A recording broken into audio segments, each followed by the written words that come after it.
Well, good evening, everyone.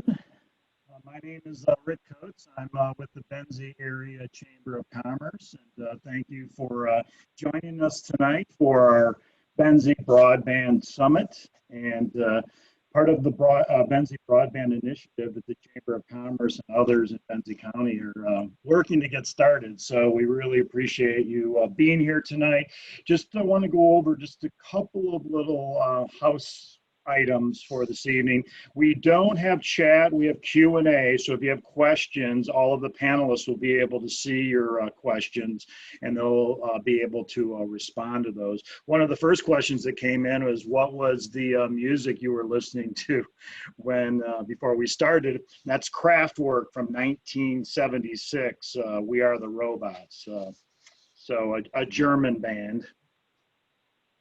So we're going to jump right in. I'm not going to spend too much time because I'm not the expert, but we have gathered together quite the list of experts tonight to speak. But I want to start with this little bit of an introduction. The Benzie County Commission, the commissioners, a couple of years ago, along with the Benzie County Economic Development Corporation, really started this process of saying that we needed to do something in Benzie County to get us digitally connected. And that process has really been moving along. And so now we're ready to take the next step and educate those of you within Benzie County on where we're at and where we hope to go and what those next steps are. So I want to let everybody know that you'll be receiving a copy of this tomorrow via email, plus it'll be posted, the whole presentation will be posted on the Benzie Area Chamber of Commerce YouTube channel. So you'll be able to share this with others, and we hope that you'll do that. And we'll also go over some of the next steps on how you can get involved to help us get Benzie County digitally connected and competitive. So our panelists tonight will be Paula Figuera from the Benzie County Economic Development Corporation. She's the chair of the Broadband Subcommittee. And a couple of weeks ago, I had the good fortune, I attended the Broadband Communities 2020 Summit, which had people from all over North America that are essentially the experts in broadband. And one of the presentations, one of the keynote speakers was Ben Feynman. And when they introduced him, being from Michigan and Washington County and the Michigan Broadband Collaborative, I immediately reached out to him after his presentation and asked if he would participate tonight. So we'll be hearing from Ben and learning what they did down in Washington County, which was absolutely fascinating, and the rest of the work that Ben is doing. And certainly one of the key people that has been leading the way in our initiatives here in Benzie County, and it's a very unique governmental private sector collaborative, and that's Chris Varenhorst with Eclipse Communications. So he will be speaking to us tonight, as well as Katie Jensen and Keeson Sandberger. And I didn't get your name right, Keeson, but you can properly say it. And they're from Merit, and they've been doing a lot of exciting things for a long time in Benzie County. And I see Senator Kurt Vanderwall is on the call, and we're grateful. He's certainly, along with Jack O'Malley, our spokespeople down in Lansing, and they're doing a great job. And Senator Vanderwall should be able to give us an update. I don't know as to what's taking place in Lansing with some monies for rural broadband. And finally, Jason Allen, he's the state director for the USDA Rural Development Programs. They've been working very closely with communities throughout Michigan, and Jason had some other meetings, so I don't know if he's going to be able to jump on this tonight or not, but I'll be able to share his information in the future.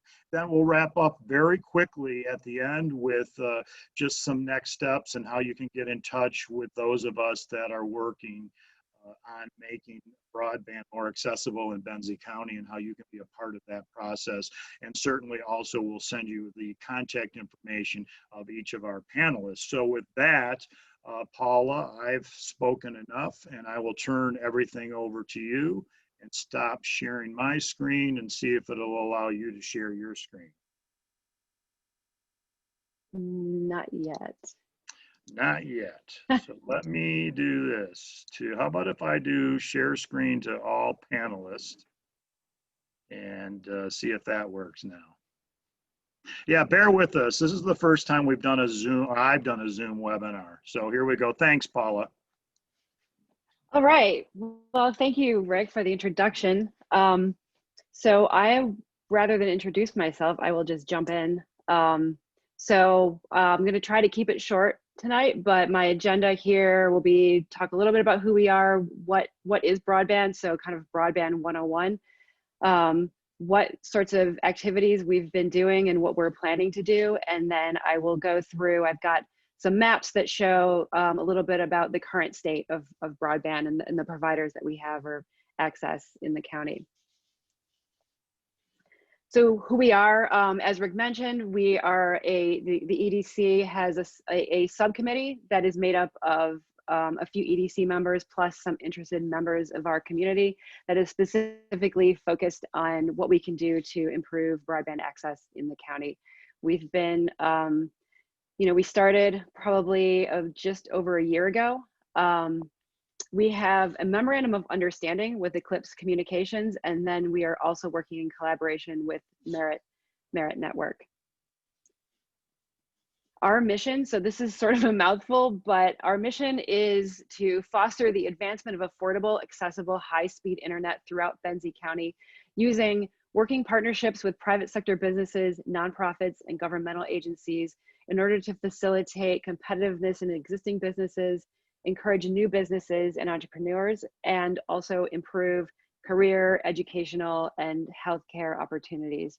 So we are not, obviously, we're not a service provider. We're not building infrastructure ourselves. We are connectors, coordinators, facilitators, communicators. We can apply for grants, but we don't have, you know, as a subcommittee or as an EDC, we don't have a large budget for anything that does require a dollar ask.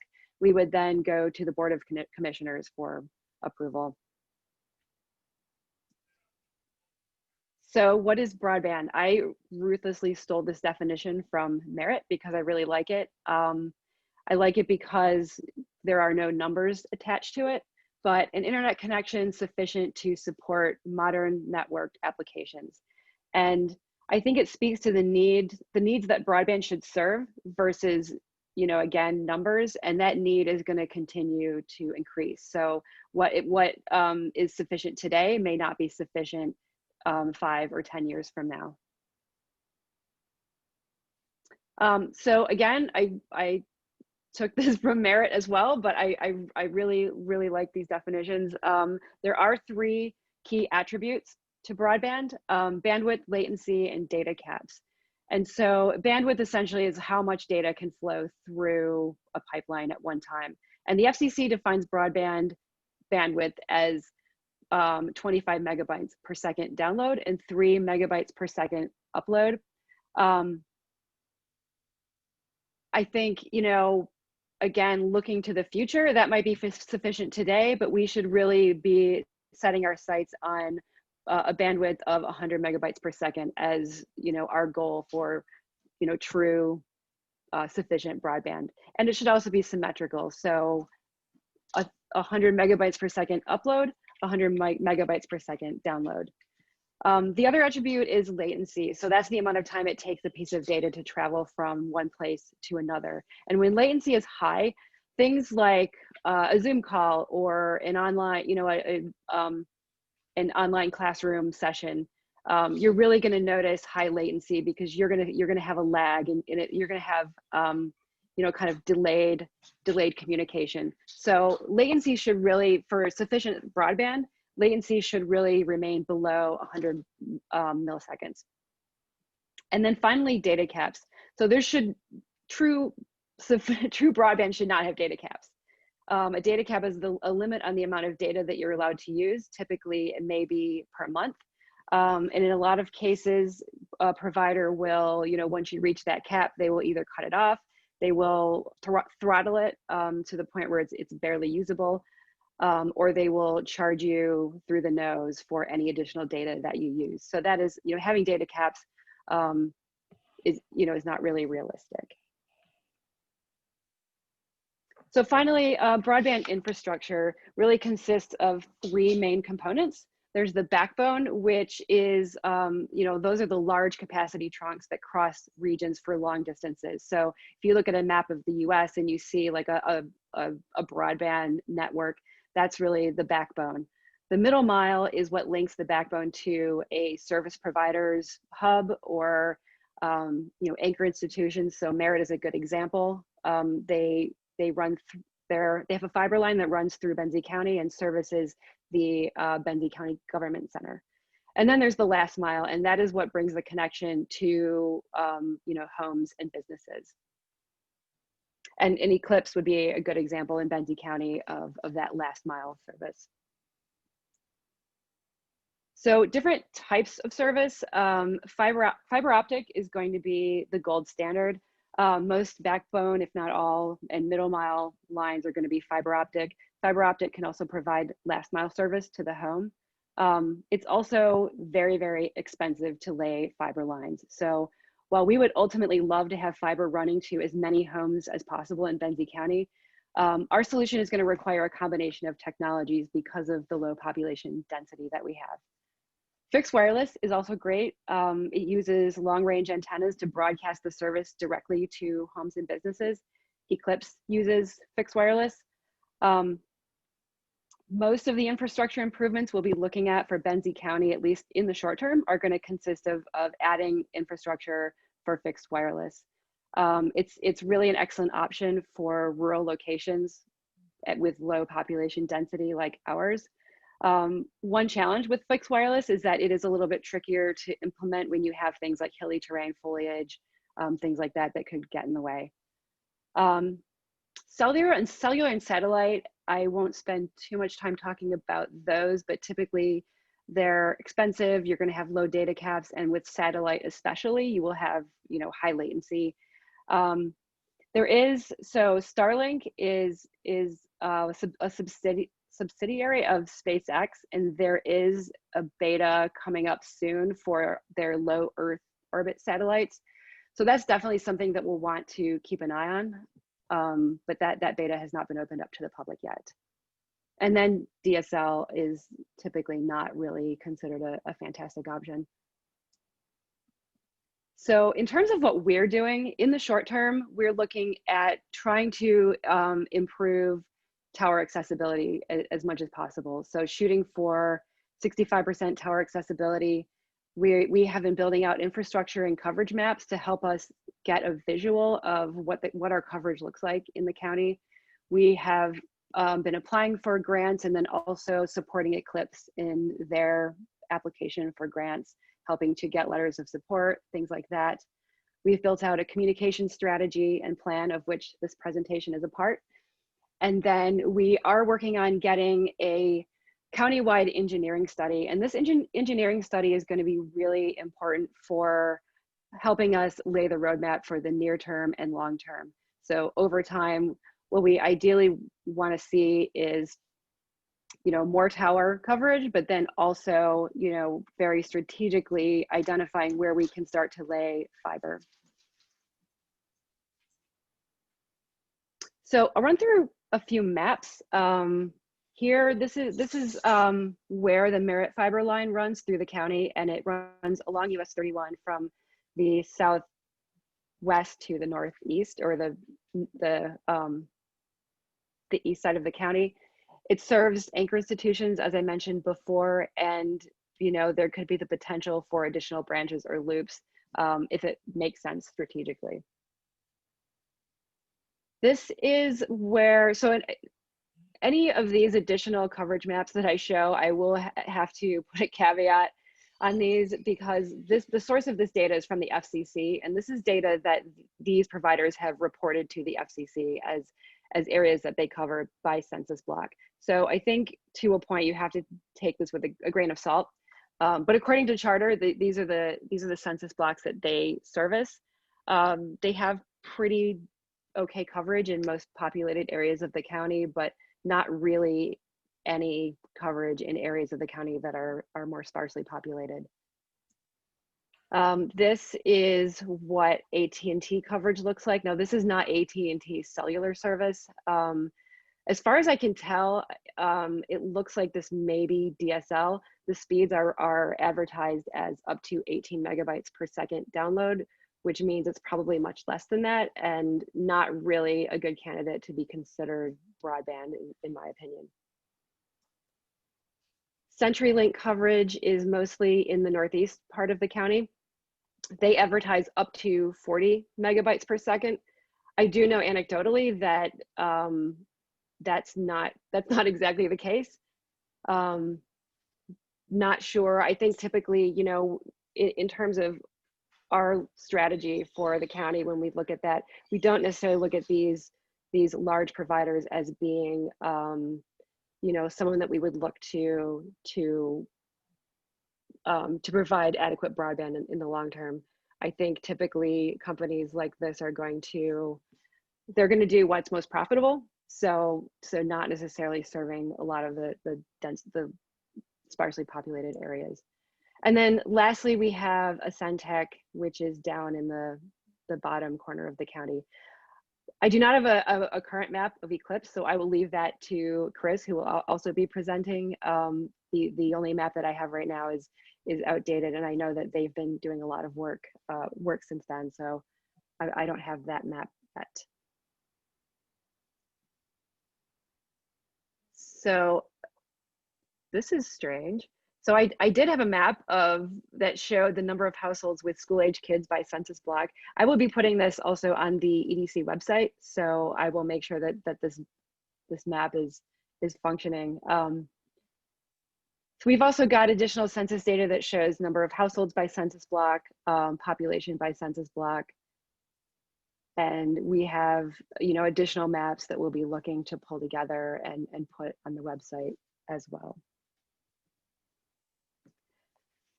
So that's it. For more information, and again, to see this presentation, you can go to the EDC website at benzieedc.com.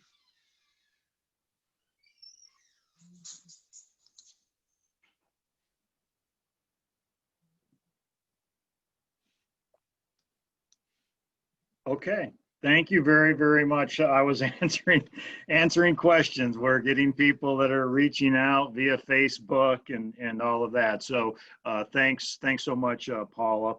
As I mentioned a couple of weeks ago, I had the good fortune of participating in a North American conference on broadband, the Broadband Communities 2020 Summit. And our next speaker, Ben Feynman, is certainly an expert in this area. And when I found out he was from Michigan with the Michigan Broadband Collaborative, and what the work that they've been doing in Washtenaw County, which is the home of Ann Arbor and the University of Michigan, I think the assumption for all of us up here in Northern Michigan is that's not rural Michigan, and that's Ann Arbor, and that's U of M. Everybody down there must have great connectivity. They must have just fantastic broadband. They must have fiber optic in every home. And what I found out was that was not the case. And so Ben, his presentation was exceptional, and I really appreciate, Ben, you taking the time out tonight to join us. So you should be all set. I think you can share your screen and take over from there. So thanks, Ben. Thanks for inviting me. And yeah, while I get this set up, if you do want to enable the camera sharing, I'm happy to do that too.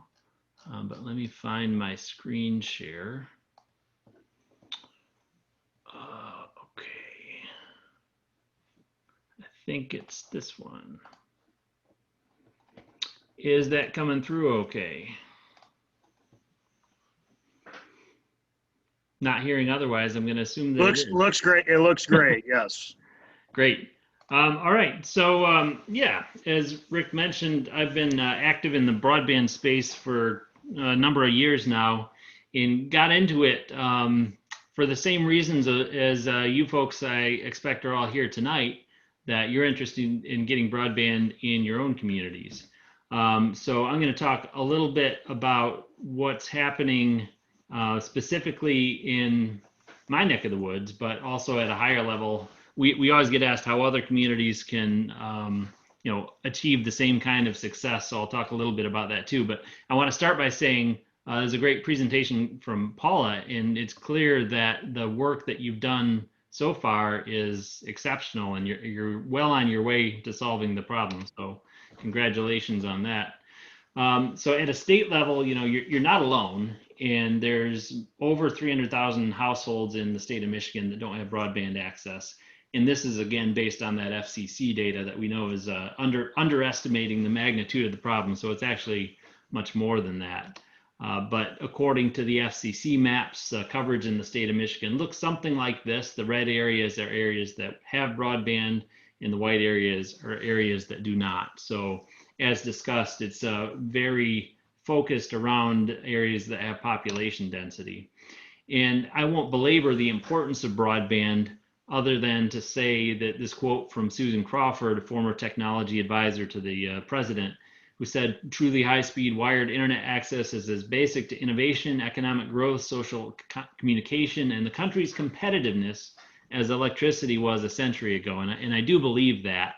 Unfortunately, I also believe that we're not going to have a federal program incoming to wire up the whole country like we did with rural electrification. So it's imperative for communities to take matters into their own hands, as you're doing yourselves. Hey, So Ben, yeah, go you ahead. can share your video. I'm sorry, I didn't realize. I'm new to this too, so you can Oh, yeah, now no come worry. on video. Thank you. All right, yeah, and I think that, yeah, okay, I think I'm on video now. Yes. See, I like put a shirt on and everything, so I wanted to not have that go to waste. Okay, so where are we now? So Paula showed some great maps. This is one that I pulled up that has a lot less granularity, so I won't belabor it. But this map is from Connect Michigan, and according to their data, which is mostly the FCC data, which again, we don't like very much. But even according to that, shows that you have at least 22% of households unserved, which is more than 1,600 households. So that's a significant number of people in the county that don't have broadband. And again, Paula did a great job talking about the different kinds of internet access technologies. I usually talk about that, but I won't, other than to go to the future possibilities a little bit. Everybody's hearing about 5G cellular, and 5G cellular is going to be really important for especially urban areas where there's a density of mobile devices. Unfortunately for us folks out in the country, it doesn't help us at all. 5G cellular will have some improvements that will help rural areas, but it's not in and of itself going to be a game changer for the financial model. It still requires a lot of fiber to be built into these rural markets and a lot of new towers, and so it's not gonna ride over the hill and save us. And then similarly with Starlink, this has a lot of great possibilities, and so we're watching Starlink closely, but there's a lot of uncertainties in terms of what it's actually going to deliver and at what price point. The early betas are showing 50 megabit service, and analysts are guessing around $80 a month. But it's going to be variable depending how many people they can serve in different parts of the globe. So again, don't just wait on something like this to solve the problem for you, but it is important to pay attention to how it progresses. And the other point I like to make is there's something called Nielsen's law that tells us that the bandwidth available for most users increases at a rate of about 50% year over year. And so that's an exponential growth curve. And so what that means is that technologies like 5G and like Starlink that might come out the gate with 50 megabit or 100 megabit service, but they aren't really able to keep up with that increase over time. So today, even if Starlink comes out with 100 megabit service, this is at a time when it's common for the rest of the country to have access to gigabit service. And so we're already an order of magnitude behind, and that gap just gets perpetuated over the years, and you can see the growth curve by 2028. 100 megabits is going to be like a 56K modem would be today. So why don't we have broadband? Again, I won't belabor this, but it is about the last mile connections. Paula did a good job describing this. We're not lacking for middle mile fiber, and we already looked at the Merritt line that runs right through the county, but Merritt has a robust middle mile network throughout the state. The challenge is that last mile and getting the connection from the middle mile to the house. So how do communities build broadband? We've identified kind of 5 main steps that are imperative to be successful. Starting with data collection, so you can really understand what the problem looks like. As discussed, the FCC data gives you a partial picture, but it's also important not to just understand the coverage, but to understand how your population feels about the broadband issue. If people don't mind not having broadband, maybe it's not something the community needs to pursue. But based on the interest that I'm seeing here tonight, I think it's clear that people in the county are interested in addressing the issue. So that would lead me to believe that you're wanting to move on to the next phase. And I already heard you talking about doing an engineering project. And I think that's important because you need to understand the dollar amounts of what you're talking about to really have a conversation about how you're going to pay for it. And so that's the third step, is obtaining funding. And then that's really the hard part. Once you're funded, you build the infrastructure and partnering with an operator. And it sounds like you're already well on your way toward doing that with Eclipse. And just as an aside, it's really great when you have a local operator that's willing to engage with you, like it sounds like Eclipse is. As Paula alluded to, the big incumbent providers are often difficult to partner with. So having somebody local like Eclipse is going to be key to your success. So with data collection, I won't belabor this since it sounds like you've done a lot of it. I've participated in a lot of community surveys. Merritt now has a community data collection product that they're willing to partner with communities to offer, and we've done that in Washtenaw County. I'll talk a little bit about that at the end. Doing the feasibility study, which includes pre-engineering, this is the cost range that you can expect. And again, that's important because it gives you an idea of what specifically the dollar amounts are that are going to be needed to solve the problem. And this is going to give you things like an analysis of the specifics of your community situation. What are the technology options? What are your public-private partnership options? And most important, the cost estimates, financial viability, and different financing options. And just a little bit on financing options. Again, at least in my opinion, this is the hardest part, is figuring out how to pay for it, because if you had a way to pay for it, the problem would already be solved. But there's kind of 5 main things that we like to look at. Grants, of course, are the best thing to do if you can get them. And on the next slide, I'll talk a little bit more specifically about the current grant landscape. But the problem with grants is that there's historically not been a lot of grant funding available. So it's pretty competitive, and grant funding is going to go to projects that are the most shovel ready. So that it goes to the importance of doing the feasibility study and being ready when those grant opportunities come up. Bank loans are difficult, candidly, because they have a heavy equity investment requirements up front, and there is a lot more risk, because you have to have a financial model that enables you to pay back the loan out of the revenue that you're going to be trying to collect. So it's harder to do. You really need to have a strong financial case to finance with a bank loan. Paying for it out of your general fund. Some lucky communities have been able to do this, but unless you have a lot of money sitting around in the county hoppers, then you're probably not going to be doing that one. Financing it with a bond backed by a millage is actually what Linden Township has done, and a number of other communities have done. I'll talk a little bit more about that. And then the last one, special assessment districts, is a different tax vehicle that enables you to carve out specific areas to participate in the financing. Unfortunately, that's not a vehicle that's currently available. There is a bill currently in the House that would enable townships to use special assessment districts for broadband, but at least today that's not going anywhere, and it's probably going to die in committee this session. A little bit more about grant possibilities. I know you may have the representative from the USDA on later, and he can talk about those.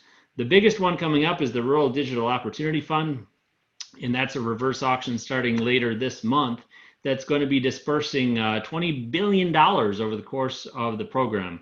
Only about $16 billion during the first round, but that's the largest broadband program we've had in a number of years. And so hopefully Eclipse is going to be in a position to bid on some of that. And the landscape will be different depending on if anybody wins those funds for your areas. And then again, I won't go into the USDA programs. The USDA has a Community Connect program that they've run for a number of years, but it gets very little funding. $35 million is not a lot to go around, although there may be more coming this year. And then the USDA Reconnect has gotten slightly more healthy funding with about $600 million a year. And then Michigan has our own grant program, the Connecting Michigan Communities Grant Program. They're still finalizing the announcements from last year, but the next year is looking like it's going to have about $15 million available for that. And then you build it. And again, that's the easy part, so I won't go into that. And partnering with an operator, sounds like you're well on your way to that. So I won't go into that either. I'll go right to the Linden Township example. So Linden Township is where I live. It's a rural township, about 1,200 households in a 36 square mile area. And nobody here had broadband, or almost nobody. I think about 95% of people didn't have broadband. And so, we got together as a community, a number of people that were interested in trying to address the issue, like you are here. And we did some surveying to make sure that the rest of the community shared our prioritization of the issue. And 83% said it was an important or a very important issue. So we worked on it together, and we had a number of town hall meetings. This was before COVID, so we could do them in person, but hopefully we'll get back there again. And we ended up with a feasibility study that showed us the project was feasible, but it had a heavy price tag, $7 million over, and if we finance that with a millage, 2.91 mils over 20 years. And so we took it to a vote. Well, first, issues to be aware of, because I don't want to come off sounding like a tax advocate. I don't think anybody likes taxes, and Linden Township doesn't like taxes either. But it turns out Linden Township liked not having broadband less than they hated taxes. And so the millage model taxes all land, including vacant land, and people with higher property values pay more. So those are just things to be aware of. For Linden Township, how much would it cost? So 2.91 mils plus a monthly service fee equals the total monthly cost.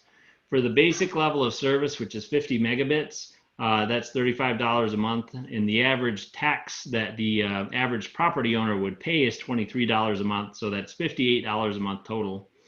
And then for gigabit service, that's $70 a month, plus the monthly millage is $93 a month.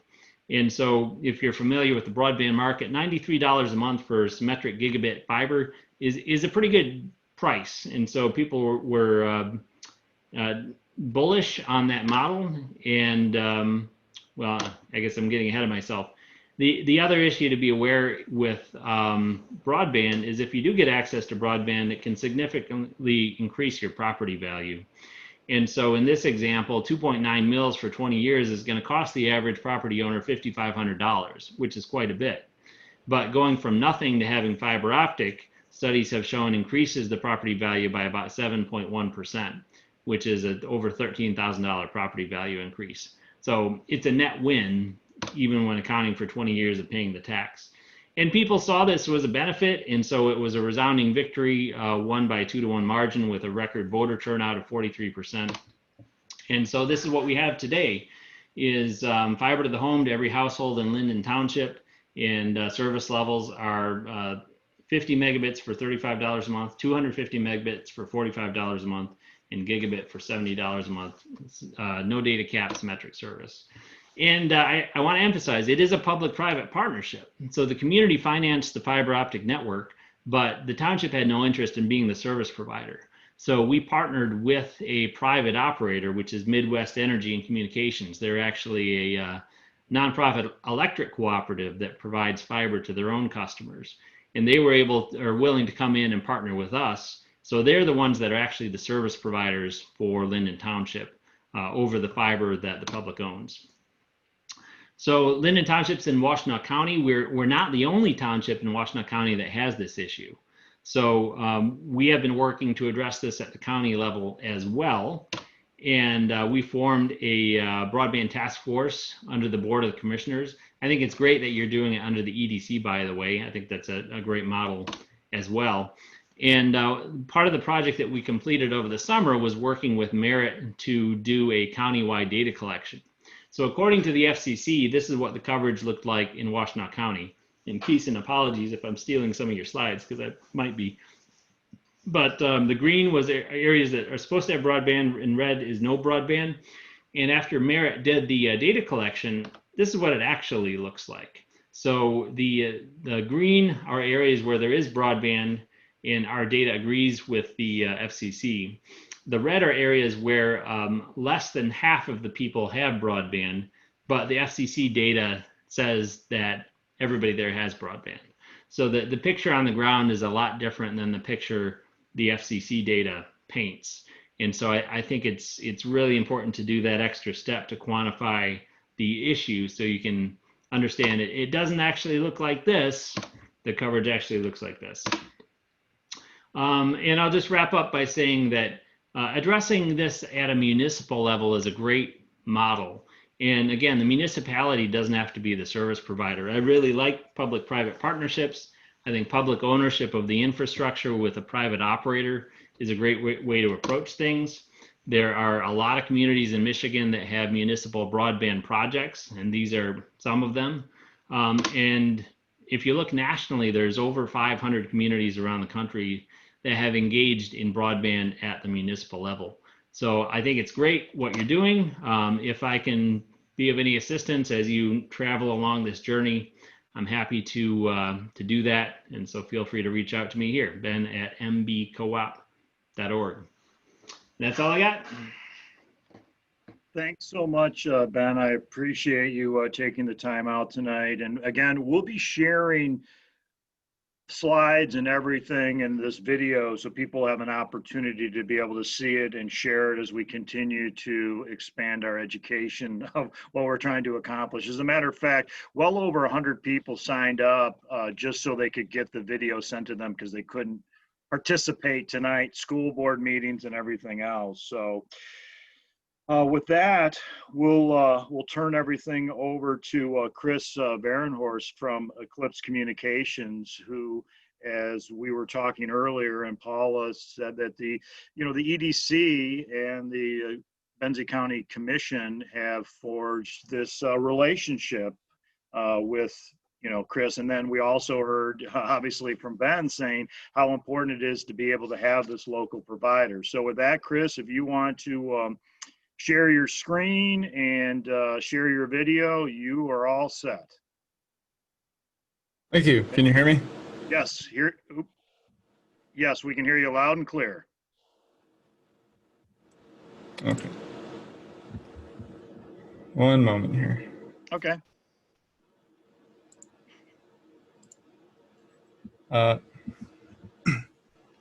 Can everyone see the screen?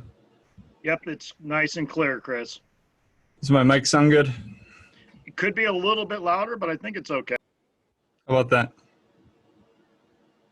Perfect. Okay.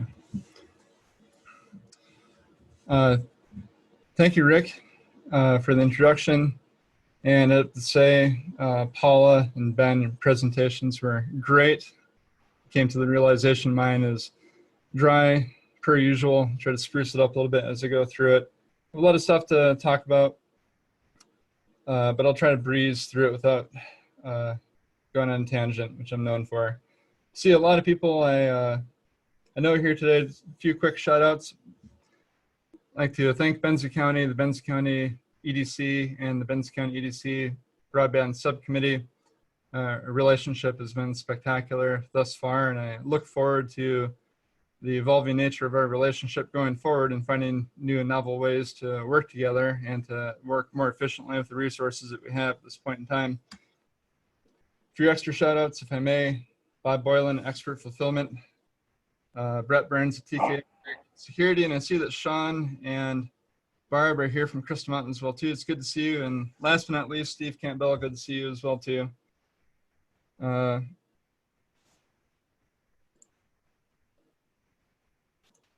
Let's see, go back one.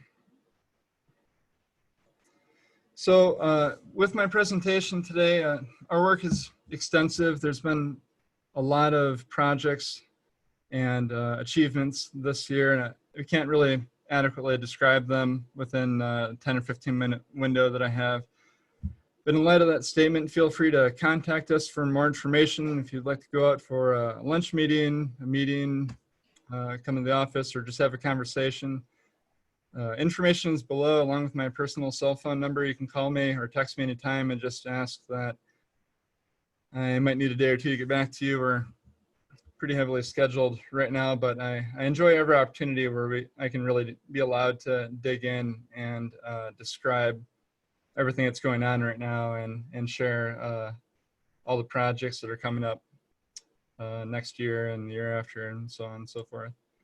Quick introduction: Eclipse Communications is a WISP, wordplay on ISP, wireless internet service provider. We're also an MSP, which is a managed services provider.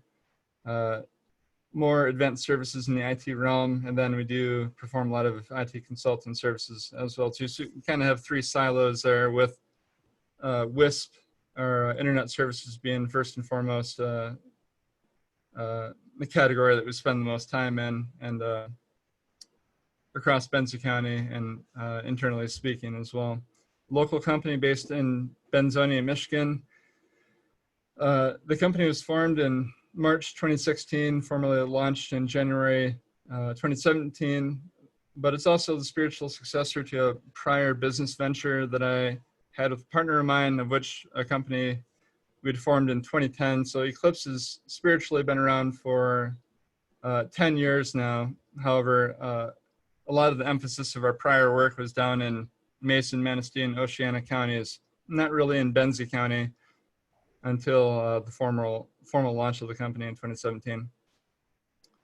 And we are actively engaged in communications infrastructure, engineering, development, deployment, and maintenance across Benzie County, both naturally as a company and more recently in our MOU-based partnership with Benzie County, which I think we just passed a year on, just in perhaps September or October. From a principal point of view, Eclipse Communications, being a private company, is here by choice. Having lived in Benzie County now for 14 years and having been engaged in communications, infrastructure deployment, and development in counties south of here, I had the opportunity to take one of our network segments from my prior company, and use it as a basis to develop Eclipse Communications, principally for the purpose of responding to and addressing the lack of rural broadband options in Benzie County and in the greater Northwest Michigan area. In times past, we've characterized Eclipse Communications, the formation of the company and the work that we've been engaged in for a few years now, as being the right time, in a sense, involving the right people, and we like to characterize ourselves as the right partner to our partners that we're working with currently.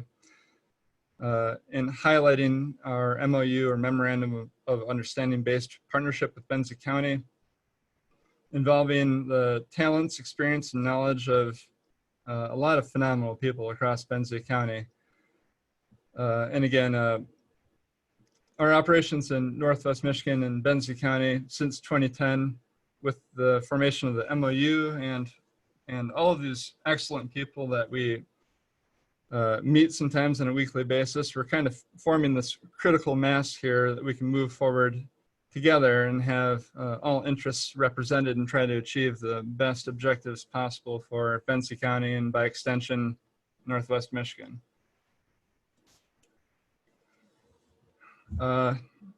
I think I probably know half the people who are attending, at least currently, and maybe some people watching this later.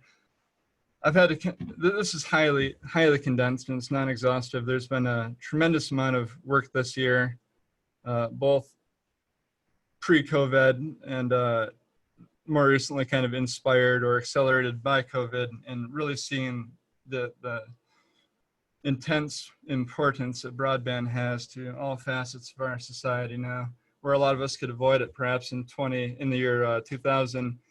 It's permeated everything for all of us in the year 2020. We acquired Arcadia Everywhere, an M22 project, in December 9th of 2019. We had engaged in the full-scale reconstruction, re-engineering, reimagining, so to speak, of this network, which is about 80% complete as of October 1st this year. We had characterized prior to the Benzie County EDC and the Broadband Subcommittee that this acquisition was strategic in nature, having been first launched in May of 2018. And as time moved forward, we were able to demonstrate that buying this company, acquiring its assets, and bringing in its footprint will allow us to be in line with the strategy that we've been outlining and describing to the Benzie County EDC for some time now, in that we were able to rapidly accelerate the expansion of our footprint, our coverage area in Benzie County, but also increase what we call redundant coverage. And the best way I've explained, kind of what this contrast is we're not in the Great Plains of Iowa here, where one tower could cover 200 square miles, where we have a lot of hills and trees in this beautiful area that we live in. So that redundant coverage speaks to having multiple angles or multiple vectors by which we can afford someone living at a certain location every opportunity to get connected. The best way to provide an analogy there would be if we had one tower and you were behind a 300-foot hill, there's no way you can get connected to that tower. But if we had towers in all directions from where you're living at, you may not be able to connect to the tower through the hill north of you, but southeast and southwest some more towers, so more opportunities, and that's important as we're looking to cover every nook and cranny of Benzie County and not leave anyone by the wayside, as has been a recurring theme for about 20 years now. So this year we've completed 7 natural expansions. Natural meaning the ongoing progress and proliferation of our network as planned ahead of time. 7 expansions have been completed, affecting nearly all townships in Benzie County, with the exception of any prominent coverage in Elmira Township. We have 2 pending expansions that we hope to complete in the southern hemisphere of the county, in the area around the village of Thompsonville and in the area around Krista Mountain, both occupying spots or geographic areas fairly close to each other in the southern center part of Benzie County. We had 4 redundant expansions completed as well too. This means expansions in areas that we already demonstrate considerable or substantial coverage, and these redundant expansions were afforded to us through the acquisition of the M22 project and reconstructing and fleshing out these network segments to be able to do more, so to speak, than they could before as they were built out in years past. I tried to stay away from really providing any distinct numbers here. A lot of these expansions, in terms of redundant coverage or coverage in divergent areas that don't have any coverage, would constitute probably 40 to 60 square miles. But we again try to stay away from numbers as we really try to emphasize our custom approach to each and every potential subscriber out there, and try to stay away from having people look at a map and, you know, kind of self-eliminate themselves from any potential internet service. In September, we had brought a crane truck up here and did some physical survey work to determine viability for tower construction in Homestead, Lake Platte, and Elmira Townships, which are areas that in terms of elevated assets or towers are minimal at best. Other parts of the county have quite a few towers, let's say in a geographic space, but the northeastern quadrant of Benzie County doesn't really have anything. The sites that exist up there currently are unacceptable in various ways for any form of buildup. So we'd been working with Benzie County EDC over the last few months and seeing if we could utilize an engineering survey to determine viability beyond the survey work that we had performed. 2 of these 4 sites may be completed next year, if not more. One of them is approved and will start in spring of next year, and that's the Homestead Township construction project, which is kind of pre-approved in a sense. We just have to go through some typical permitting requirements. We had a lot of network upgrades planned for this year, following what we call like a systems development life cycle, or a life cycle, kind of a repeating, refreshing life cycle over 5 years of maintaining network viability by ensuring that we're utilizing current technology. This is, as we've all heard in one form or another, you know, things go obsolete fairly quickly. You can't just put a network in and not touch it for 20 years. So we have to stay on top of these upgrade processes. Half of 2021's network upgrades were completed in the 3rd quarter of this year, and that was primarily due to the COVID situation driving a tremendous amount of people towards us looking for service immediately for all the reasons that we're all aware of. So we fast-tracked all of our, I guess, first half of the year 2021 upgrades into the series of upgrades to our core network. 2 of our 3 fiber connections have been upgraded, and a whole litany of other smaller projects that constitute the supplemental framework by which the network infrastructure is maintained in terms of electricity, redundant power supplies, redundant like internet connections or connections between our towers, etc.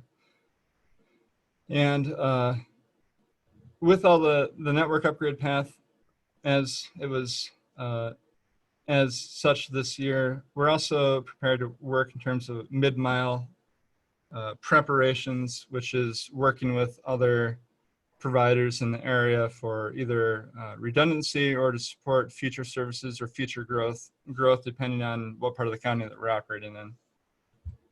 So the bet is made in that regard as well too. In a generalized format, our integrated CapEx or integrated capital expenditure on direct expansion in Benzie County will exceed $500,000 by the end of the year. So this is a private capital investment. This is the point of origination would be Eclipse Communications. And we're able to tout 92% efficiency in terms of reinvestment. You can't really go, too much closer to 100% there in terms of how much of our profit margin is turned back into expansion and upgrades in Benzie County.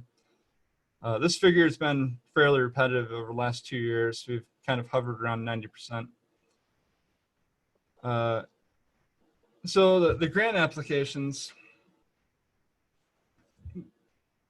let me start from, I guess, reverse here on the third point. Big grants with big dollar amounts on them have kind of been around for over a decade now. But they're considerably anemic when considering regulatory capitalism. Regulatory capitalism meaning big providers scooping up all the money and scraps falling to the more agile providers that can actually respond to the broadband needs of a community.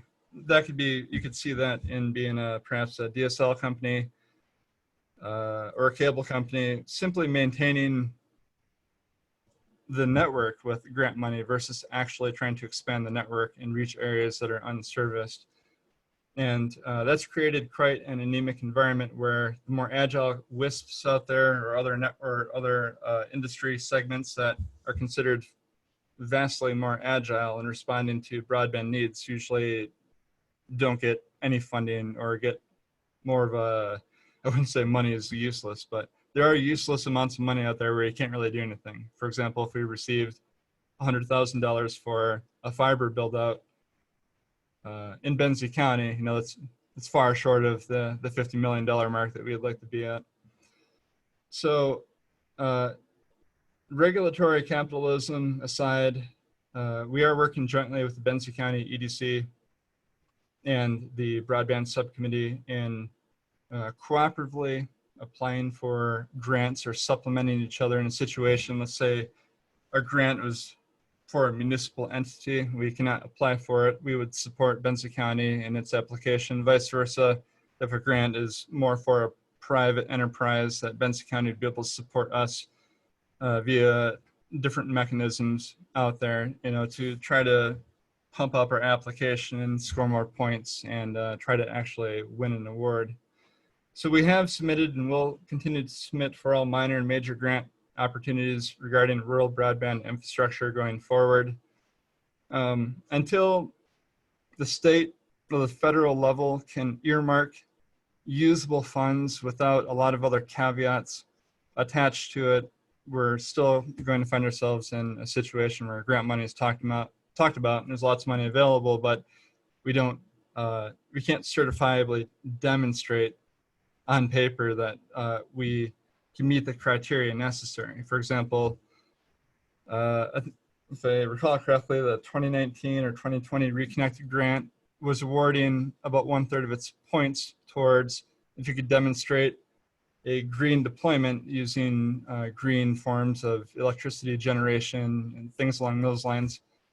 Those types of stipulations are will invalidate an application where a matter of 3 or 4 or 5 points missing in a 30-point application will kind of toss us straight to the bottom of the pile. So we're hoping that at the state and federal level we can see some grant opportunities that actually want to truly address rural broadband and not just get picked up by the big companies and spent on general maintenance. Suffice to say, it's been the way of the world with the big telecom and datacoms for a long time now. A lot of these companies would have died decades ago, but have been kind of on various forms of artificial and government originated life support in terms of grant funding. So they're always going to scoop money. We just would like to see maybe an extra 10 or 20% go to the real providers out there and not to the big companies. Aside from that, we've created some positions this year. We have 2 posted currently. And we like to tout the fact that we have the highest base pay rate of any WISP in Northern Michigan at this time. So if I may, one more shout out. We are hiring right now. We're looking for excellent individuals. Please send them to us if you know anyone. So in terms of the future, what we tried to emphasize now for years is we have a life cycle based, sustainable and scalable infrastructure that exists right now, is being operated right now, and is being grown right now without any taxpayer funding or subsidization. And in Benzie County versus other nearby counties that have higher GDP or more wealthier people in certain areas, or just kind of spread across the county, we have an environment that is ideal to demonstrate economic vigor and fiduciary responsibility for future funding opportunities, whether they're traditional, through a traditional lender such as a bank, lenders that have a bit more discretion, such as Venture North, or forced grant opportunities, or federally funded grants or low interest loans.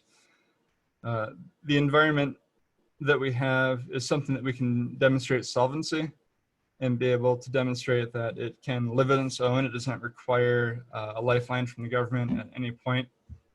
So we're hoping that we can predicate this acquisition of a grant or funding based on the fact that we have a working network right now, as opposed to having an off the drawing board idea that was federally funded and then everyone hopes it's going to last 5 or 10 years after that. We have more recently, in the last 3 months, brought in, or are about to bring in, let's say we have a few consultants brought in right now in terms of grants, but we have a consultant or 2 that we're looking to bring in who specialize in regional project management and network engineering, who have actual track records of acquiring USDA grants in deployment of rural fiber infrastructure. And that kind of fits in with our last point, which I've been fairly close to the chest on for some time now. The fiber to the home is not just a possibility, it's something that we can begin building in-house. But we all want our glorious fiber connections in 1 year and not 10 years. So in order to accelerate this type of program, grant funding will be, or a millage or some form or another funding will be required to really get that infrastructure out there as quickly as possible, and be able to name Benzie County as one of those counties that is able to operate fiber right now, and that just talk about it endlessly going forward. So we hope to be able to kind of set the stage with the remainder of the time that we have this year, and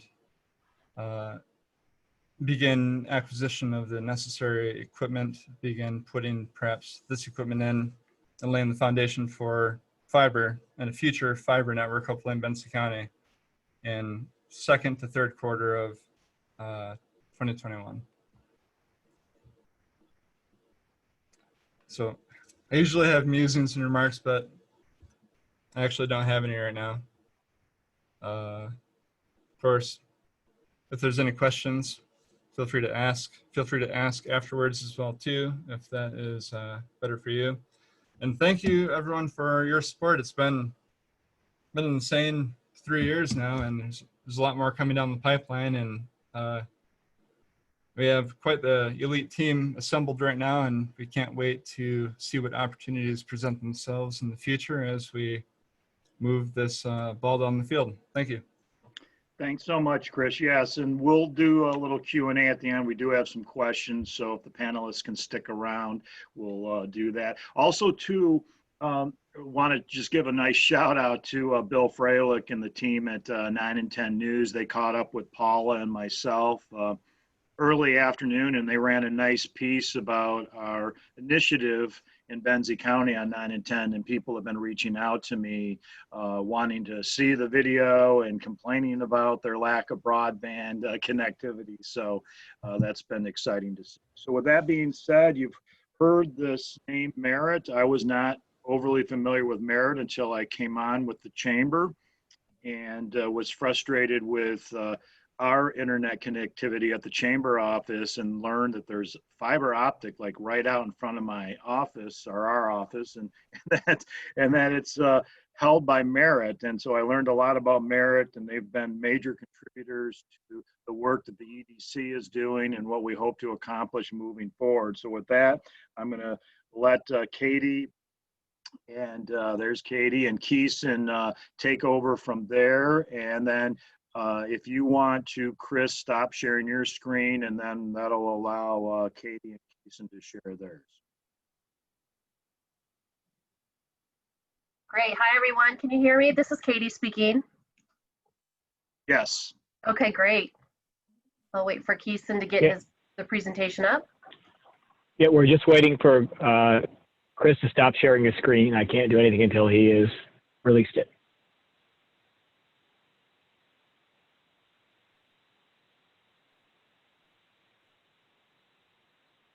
Rick, can you? Oh, there we go. How's Thank that? you. Much better.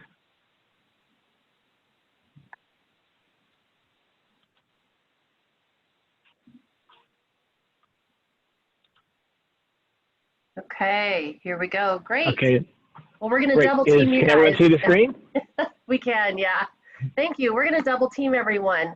Thank you so much, Rick, for coordinating this. My name is Katie Jensen. I'm the Northern Michigan Member Engagement Manager with Merit, and we're just thrilled to be a part of this opportunity. This is so exciting, and I love the collaboration even just tonight. So thank you, everyone. You've heard a little bit about Merit. We'll jump right into our presentation here. Hopefully, people have heard of Merit. And you can move on, Keys, the next slide. You can probably scooch me along if you want to. Okay. We have been, you ready? Okay, good, thank you. I'll just do a little introduction about Merit, just in case our group doesn't know, or some guests online here don't know. Merit's the longest running research and education network in the United States. We are an independent nonprofit. We're governed by the 12 public universities and supported by 370 affiliate members and anchor institutions.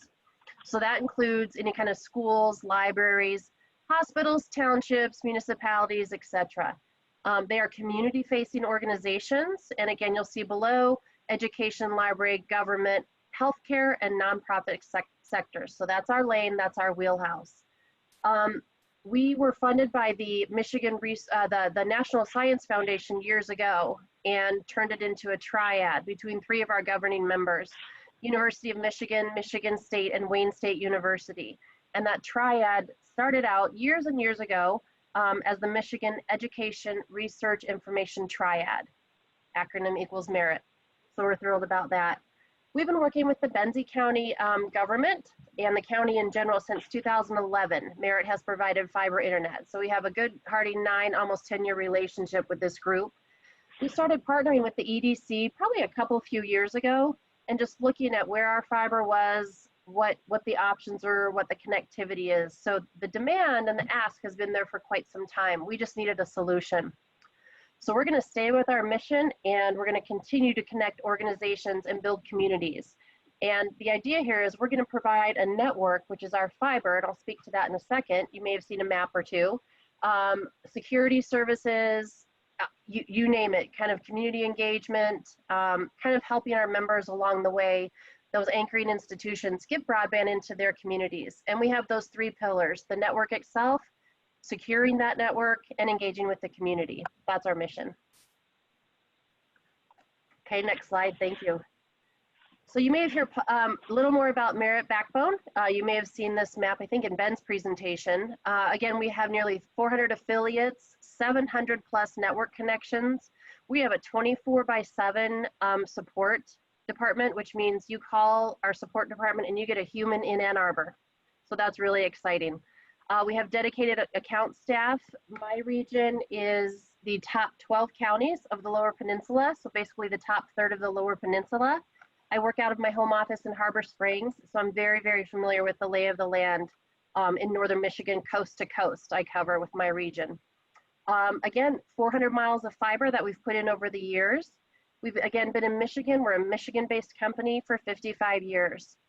We have about 120 years worth of experience, service experience with our network engineers, programmers, etc. And again, we're proudly headquartered in Ann Arbor. Okay, thank you. Next slide. Thank you. You guys may have seen this. This is our fiber in Benzie County. I believe Paula showed the first map. And I'm gonna let Keeson dive into this a little bit deeper. The blue lines here indicate aerial connectivity, and the green is underground, which kind of makes sense. So I'll let Keeson touch on that here in a little bit, but you should recognize that landscape. Okay, Keeson, next slide, thank you. So broadband basics, yep, you've heard these numbers, and this is what we've uncovered here at Merit, and I'll talk about our new initiative next. 25 meg download and 3 meg upload. That's not a lot, and especially in light of COVID, where we have students at home, video conferencing, telemedicine is becoming more popular, video streamings, etc. That's just simply not enough. I think Rick maybe mentioned that we rank 30th for broadband adoption here in the state. Nearly 400,000 homes in rural Michigan do not have access to broadband. Over a quarter of the K-12 students do not have broadband in their homes. So I'll jump right to our initiative here. Michigan Moonshot. Hopefully you've seen it, heard about it. You may have seen a billboard on I-75 or in your neighborhood. Merit has partnered with Michigan State University and their Qualo Center, as well as MLab, and created an initiative called the Michigan Moonshot. Essentially what we're gonna do is parlay off of our fiber, that 4,000 miles worth of fiber we just showed, work with the middle mile and last mile providers. Paula mentioned those. So I'm gonna let Keeson jump into this, the Michigan Moonshot. We're focusing initial phase on K-12. We want those students to have broadband at their home. So we're really kind of in the heart of everyone's communities. But again, we thank the Benzie County EDC, the county, Rick, the chamber. We'd love to start with Benzie and add you onto our presentations, just like Ben did. So I'll turn it over to Keeson. Thank you, Katie. In just a time, I will talk more about what the experience actually is for everyone and what we think is going to be important. So in terms of are the important applications, and this is something that each community will decide for themselves. I think when I think of Benzie County, what do I think of? Well, first I think of tourism. I think of the beautiful lakeshore and the beautiful homes and the wooded areas of the county. But for the population of the county, what is really important, and this is something that everyone is looking at right now. What are the important things that each person and each household and each business finds valuable? Of course, telehealth is important, future economic development, especially with the tremendous amount of expansion in Leland, Grand Traverse County, public safety, not just from a police and fire perspective, but from a security perspective, for things like remote cameras and monitoring systems for people's homes. Education for the kids and education for adults, not just college students, but ongoing education for people who are working. Population retention has always been an issue in rural areas when kids move off to more urbanized areas for jobs. And finally, workforce development. That's, again, there are major employers already in Benzie, and I'm sure many more will follow. The pillars of Moonshot, which have been touched on by Katie and Ben and other folks, are data and mapping, and I'll show you a little bit more about that and some actual examples of the kind of output that we produce. Funding and policy, and this is more of a legislative and education type of initiative, and fostering public-private partnerships. And finally, resources, and these resources that each community can use to further their own specific requirements. I wanted to get into the nuts and bolts of what Ben talked about and kind of go through each one of these different steps and layers. And, and Benzie is fairly far along compared to most communities in this journey. And, we typically start it with building a team. And I think the team is still being built, but it's quite advanced as teams go. There are a number of different stakeholders here. Usually this consists of government and K-12, the business community in general, anchor institutions and nonprofits, the specific mix of students, parents, workers, and retirees, and importantly for Benzie, tourists and seasonal residents, because so much of the economy depends upon them. And each one of those different constituency groups will have different requirements. The activities as part of this are usually, seeking advice, which is exactly what we're doing right now. Prioritizing the concerns of the folks and of each one of those stakeholders. Participating in community forums, and as you've already heard mentioned by Paula, there already are communication plans in place.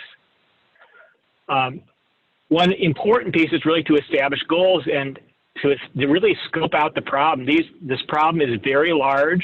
It affects the entire county, and it's extremely important to deconstruct it and make it manageable. And make it small. So each part of the problem can be addressed in phases. So just like any other project, which is primarily an engineering system, you deconstruct and you progress through those different phases. You develop preliminary budgets, which is already in the process of happening. And just when I say preliminary, that means getting from inception to the next phase, not necessarily the millions of dollars that would be required for the final build-outs. And this is where actually small grants help quite a bit.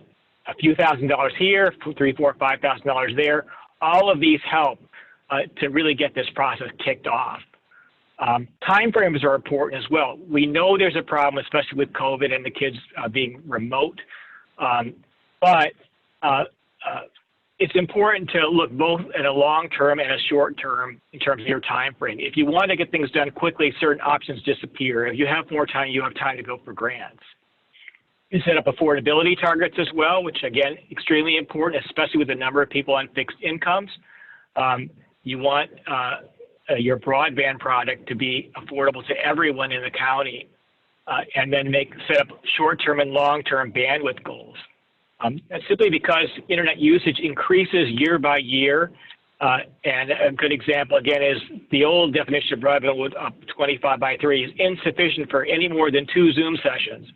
And, you have 2 kids in school or a parent working and a child in school, you've now exceeded even what the normal definition of broadband by the FCC is. Amortization I bring up too, because as Ben mentioned, with a 20-year bond, things look a lot different depending on how you look on your payback. If you're looking at a 3-year payback, like you would see from a charter typically or a private organization, that's exactly the reason they haven't invested in rural broadband. If you look at a public, and even from a technological perspective, 20 and 30 years are possible to do, which makes the cost much lower on an annualized basis. And it also changes the kind of technology you invest in. If you want to spend a little more capital up front and invest in a technology that lasts longer, that does make sense if you have longer amortization periods. And I think of that in particular in the fiber versus wireless type of debate. And also in terms of, the fiber plants last a very long time, and wireless technologies tend to become obsolete in shorter periods of time. You look at the robustness of your network and plans for future growth, and it has to be sustainable because bonds will not last forever, and bond payment will not last forever. And when you go and you want ask the taxpayers for money, you're going to want to not have to ask them for money again. That's a bad situation to be in unless you've got some extraordinary situation or you have much greater growth than you had originally anticipated. And finally, there's technical resiliency. As Katie mentioned, we have fiber that's aerial and fiber that is underground. And as you can imagine, one tree will take, or a truck will take out aerial fiber, and it's much more difficult to take out things that are buried, except in the case of a ditch witch, or a plow going and digging in the wrong spot. Our next phase goes to the measure and define phase, and that is a data collection, as Ben had mentioned. And this can get quite extensive, and I'll show you some of the results of that data collection. Working with existing vendors, and that these are your existing assets that you have within the county. Eclipse has done a tremendous job. Spectrum Charter is in there as well, but we don't know if they're going to cooperate. Will Spectrum cooperate? I don't know. That's something that we all have to find out. If those private providers are enthusiastic about cooperation, the process can go easier and go more quickly. You take an essay of your fiber backbone and spectrum assets. When I say spectrum, I mean wireless spectrum. There are certain levels of spectrum that are designated for rural areas, sometimes for Indian tribes. And you can use those assets as well if you have access to them. Look at your available financial resources and potential ones, such as bonding. And finally, research laws and technology. So there are things like the Metro Act in Michigan, which would apply if the county owned and operated a network. And also looking at different technology. And the results of this, as Ben had mentioned, a feasibility study and preliminary network planning, which gives you kind of an idea of how much money you want to go for, and some sort of preliminary budget to get to the next phase. Next, we go to the planning phase. Look at the structure that you want to create, a public-private partnership, an open-closed system, county-owned fiber, as those have mentioned, and look at the different technologies. Decide if you want to do an all-fiber system or a hybridized system. Look at the fiber routes, because there has to be a backbone. Even if there are wireless towers, those towers generally need to be connected by fiber, because you cannot necessarily use the same spectrum within some limits. If you want to have enough people on broadband, there isn't enough wireless spectrum to transmit data between towers as well as broadcast it out to the ultimate end user.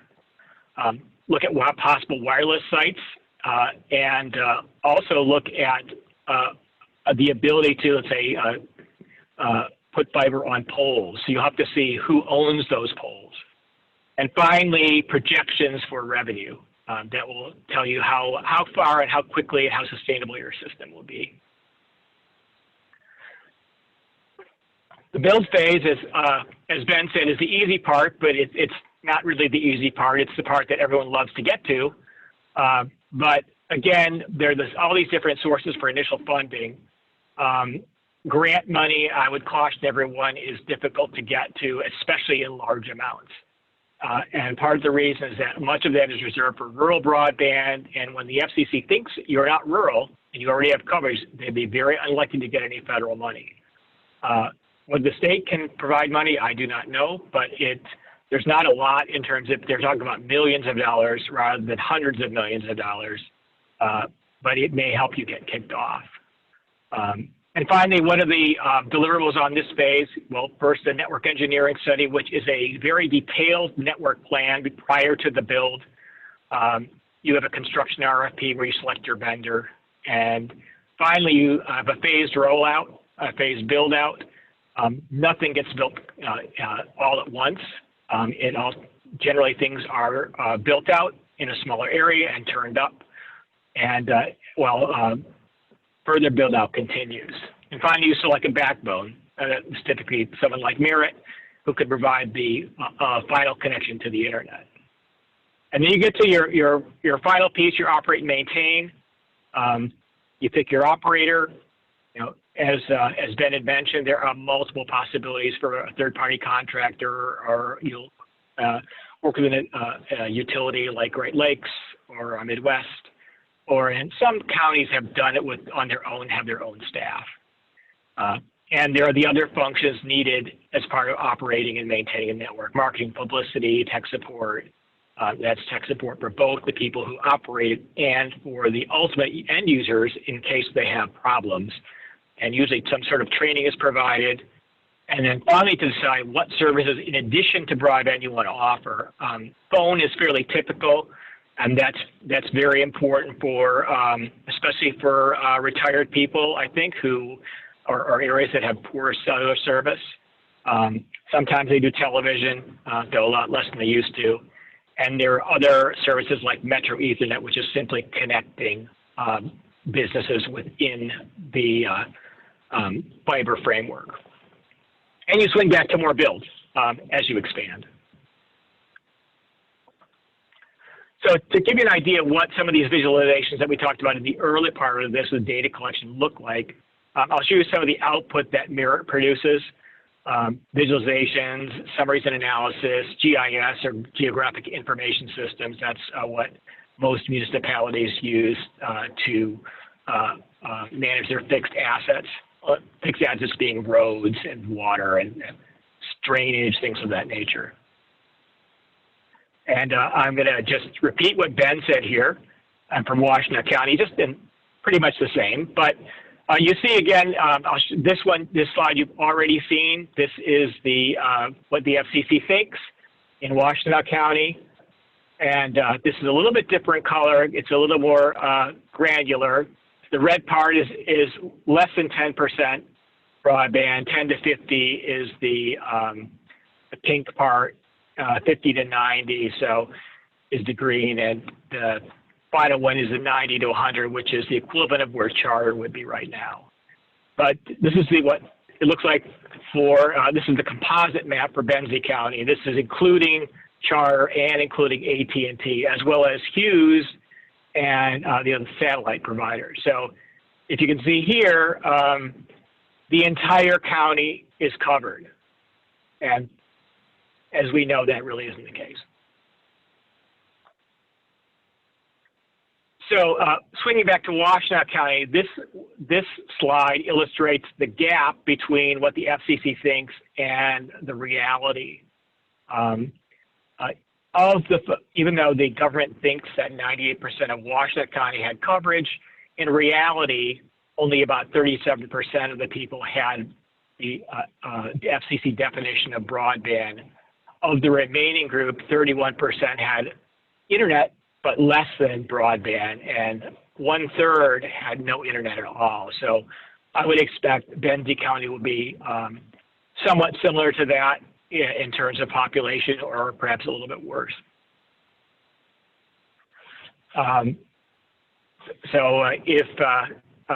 If anyone has further questions, please put them in the Q&A, or you can engage us at the information below. And thank you very much.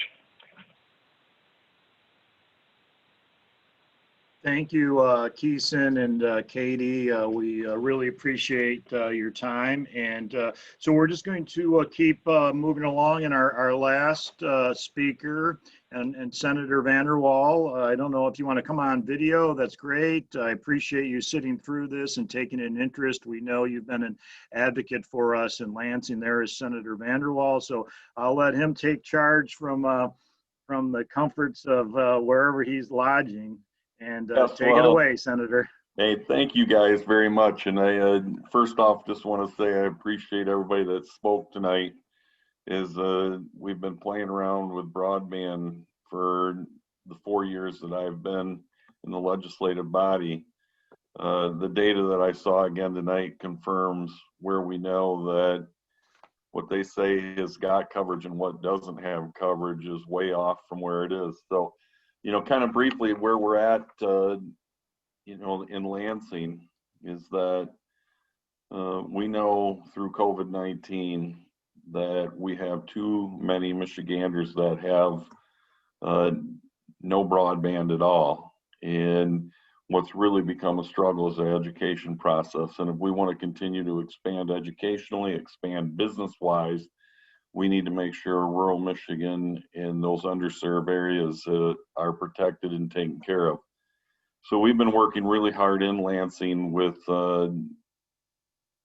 putting some monies in. Now, I will tell you, it was much less this year because of our shortfall, but we did put $14 million in for some projects in some rural areas.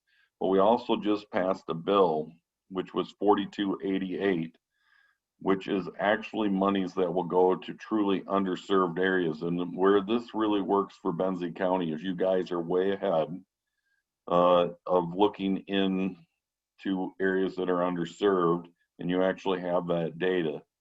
So as soon as the information comes out for those grant dollars, I will make sure you get a copy of that, because each one of these projects can receive up to $5 million through this bill that we passed, which is a lot of money when it comes to serving underserved areas. So I just want to say that briefly, I appreciate the opportunity to be here tonight, hear the concerns, but also express my excitement that I think that we're finally starting to figure out that, you know, we have 50% of Michigan that doesn't have broadband or a great internet connection. And if we're going to really advance into the 20th century, we got to get better. And we're going to continue to work to make sure that we have legislation, grant dollars, and opportunities for small communities and counties like Benzie to be able to have these opportunities. So I certainly appreciate the opportunity to be here tonight, learned a lot, look forward to passing the information when I get all this data back from tonight's speakers to the folks that we need to in Lansing and move forward. So again, thank you very much, and I look forward to working with you guys. Thanks so much, Senator. We really appreciate your time and the fact that you are an advocate for us in Lansing. So we appreciate it. And we promised everybody, and it's hard to believe that we did it, that we'd get done in an hour and a half, and we accomplished that. If you have any questions right now and you want to pop them into the Q&A, we can do that. Otherwise, we'll just wrap up. And again, everybody will have access to this. Please forward it, share it with others. I know there's well over 100 people that plan on watching it over the course of the next couple of days when it's sent to them. Reach out to me. My contact information is there. I'll put you into the right direction or point you in the right direction for getting involved. And that's what we're looking for. I mean, we're looking for somebody to write us a $25 million check. That would be great, but it's probably not realistic.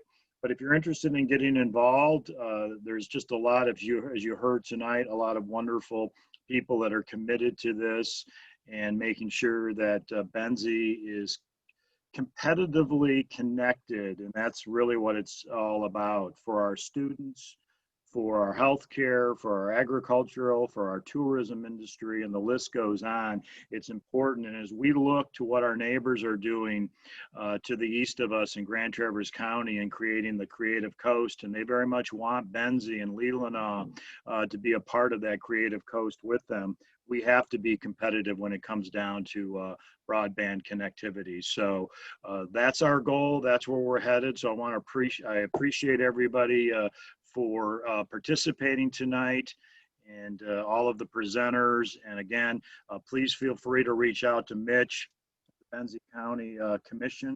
He's our administrator there, and or Paula, if you want to get involved with what the EDC, which is really sort of leading the way for all of us, and any of our presenters, you can reach out to me, and I'll make sure you have that contact information. So with that, it's 8:31. We don't have any further questions. Again, this is just the first sort of, let's explain to everybody all of the work that's been done over the last several years, some projects that are ahead of us, and that we're just getting started. And we're looking for more people to get on the bandwagon with us and get us connected. So thank you very much, everyone. Have a great night. We'll look forward to working with you in the future.